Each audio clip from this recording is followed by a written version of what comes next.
नमस्कार, जय हिंद, वंदे मातरम साथियों। स्वागत है आप सभी का आपके अपने यूट्यूब चैनल स्टडी जोन 2.0 में।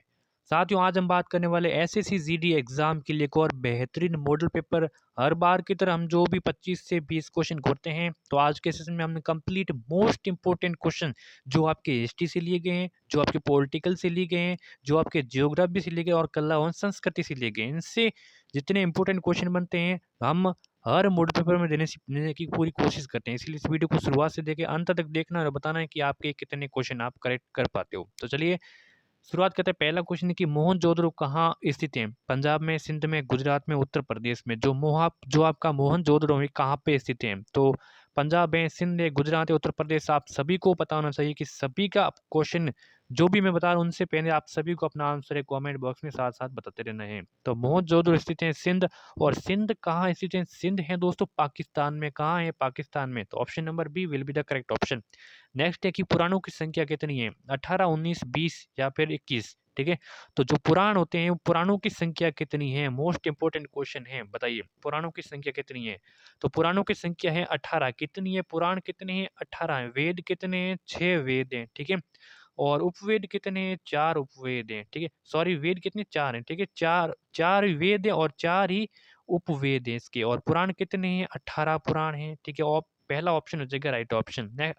सबसे प्राचीन वेद कौन से? जो चारों वेद उनमें सबसे प्राचीन वेद कौन सा है? ऋग्वेद है, यजुर्वेद है, सामवेद या फिर अथर्ववेद है। तो 4 ऑप्शन दिए गए हैं। सबसे प्राचीन वेद कौन सा है आप सभी को बताना है। जो आपका पहला है ऋग्वेद, ऋग्वेद को सबसे प्राचीन वेद माना जाता है। ए ऑप्शन हो जाएगा राइट ऑप्शन। कौन सा? पहला ऑप्शन करेक्ट ऑप्शन। ठीक है, आगे बढ़ते हैं। अगला सवाल। अगला सवाल है कि नंद वंश का संस्थापक कौन था? बताइए, नंद वंश से इनका संस्थापक कौन था? तो महापद्म नंद, कल शौक, गंगानंद या फिर नागार्जुन। बताइए नंद वंश का संस्थापक कौन था? तो नंद वंश का संस्थापक था कौन? देखिए महापद्म नंद था, वो नंद वंश का संस्थापक था। ए ऑप्शन हो जाएगा राइट ऑप्शन। नेक्स्ट क्वेश्चन है कि निम्नलिखित में से प्राचीनतम राजवंश कौन सा है? इसमें से कौन सा राजवंश है जो सबसे प्राचीनतम है? मौर्य, गुप्त, कुषाण या फिर कंय्य। बताइए निम्नलिखित में से प्राचीनतम राजवंश कौन सा है? तो यहाँ पे हो जाएगा आपका मौर्य। जो मौर्य, तो इनमें से जो सबसे प्राचीनतम राजवंश है, ऑप्शन नंबर ए हो जाएगा राइट ऑप्शन।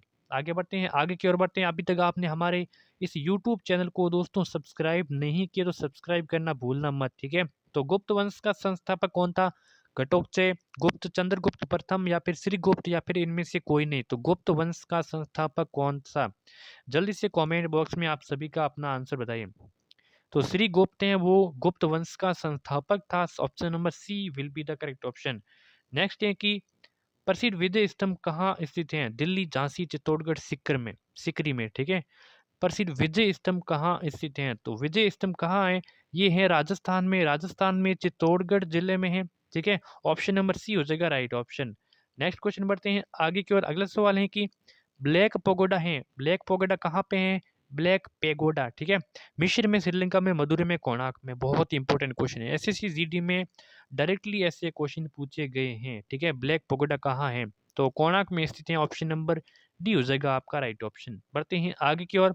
दिलवाड़ा मंदिर कहाँ स्थित है? और देखिए दिलवाड़ा मंदिर ये कहाँ पे स्थित है? और ये जैन के मंदिर है। किसके हैं? जैन मंदिर है। ठीक है, दिलवाड़ा मंदिर जैन मंदिर काफी बार एग्जाम में पूछा गया। आबू पर्वत है, स्वर्ण बलगोला है, इंदौर में या फिर पार्श्वनाथ में। तो देखिए दिलवाड़ा मंदिर है, आबू पर्वत। ठीक है, आबू पर्वत राजस्थान में है। कहाँ है आबू पर्वत? राजस्थान में। ऑप्शन नंबर पहला राइट ऑप्शन हो जाएगा। राजस्थान के इतिहास का प्रणेता किसे कहा जाता है? राजस्थान इतिहास से इनकी प्रणेता किसे कहा जाता है? तो कनिंगम को, कर्नल जेम्स टॉड को, विलियम जेम्स को या फिर जादूनाथ सरकार को। इंपॉर्टेंट क्वेश्चन है। ठीक है, तो राजस्थान के इतिहास के जो प्रणेता कहा जाता है वो कर्नल जेम्स टॉड को कहा जाता है। ऑप्शन नंबर हो जाएगा बी ऑप्शन करेक्ट ऑप्शन हो जाएगा। विक्रमशिला शिक्षा केंद्र के संस्थापक का नाम है देवपाल, धर्मपाल, नयपाल या फिर नरेंद्र पाल। विक्रमशिला शिक्षा केंद्र, इसके संस्थापक कौन है? जल्दी से बताइए। तो धर्मपाल हो जाएगा राइट ऑप्शन। धर्मपाल है वो विक्रमशिला शिक्षा केंद्र के संस्थापक से। ऑप्शन नंबर बी हो जाएगा राइट ऑप्शन। भारत में प्रथम आक्रमणकारी कौन था? बहुत ही अच्छा क्वेश्चन है। भारत में पहला आक्रमणकारी कौन था? कुतुबुद्दीन ऐबक, महमूद गजनवी, मोहम्मद बिन कासिम या फिर मोहम्मद गोरी। ठीक है, यहाँ पे मोहम्मद बिन कासिम है। तो बताइए कि भारत में प्रथम आक्रमणकारी कौन था? भारत में प्रथम आक्रमणकारी था मोहम्मद बिन कासिम था। कौन था? मोहम्मद बिन कासिम। ऑप्शन नंबर सी हो जाएगा राइट ऑप्शन। भारतीय संसद का लोकप्रिय सदन कौन सा है? लोकसभा, राज्यसभा, उपयुक्त दोनों या फिर इनमें से कोई नहीं। भारतीय संसद का लोकप्रिय सदन कौन सा है? तो हो जाएगा लोकसभा। लोकसभा है ये भारतीय संसद का सबसे लोकप्रिय सदन है। ऑप्शन नंबर पहला हो जाएगा राइट ऑप्शन। ठीक है, आगे की ओर बढ़ते हैं। अगला सवाल, एक मिनट। हाँ, संसद का स्थायी सदन साधन कौन सा सदन, ठीक है, संसद है, इनका जो स्थायी सदन है वो कौन सा है? स्थायी स्थायी सदन कौन सा है? जल्दी से बताइए।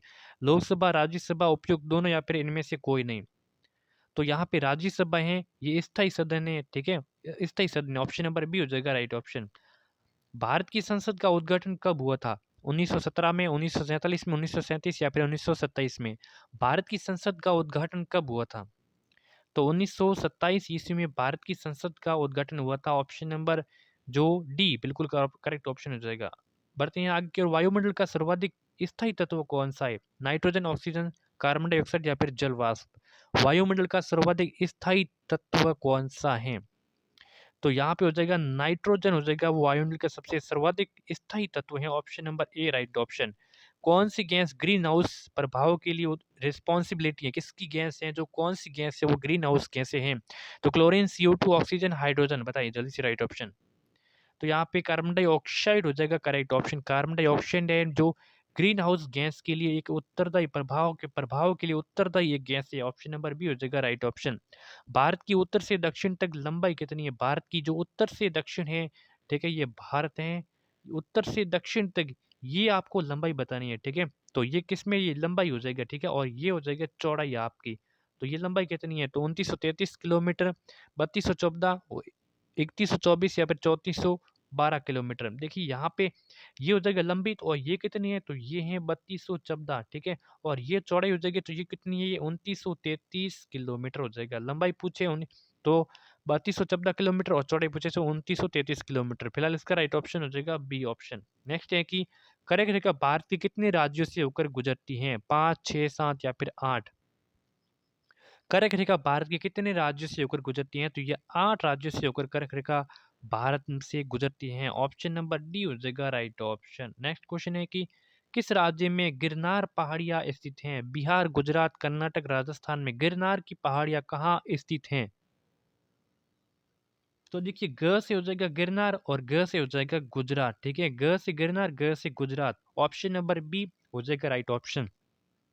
आज के सेशन में कंप्लीट मोस्ट पॉइंट 20 क्वेश्चनों को देखा है मॉडल पेपर में। ठीक है, आप सभी को इस यूट्यूब चैनल को सब्सक्राइब करना है और आपका स्कोर है क्या रह रहा है एक बार हमें ज़रूर बताएं। ठीक है, यूट्यूब चैनल को सब्सक्राइब करना, अपने दोस्तों के साथ शेयर करना।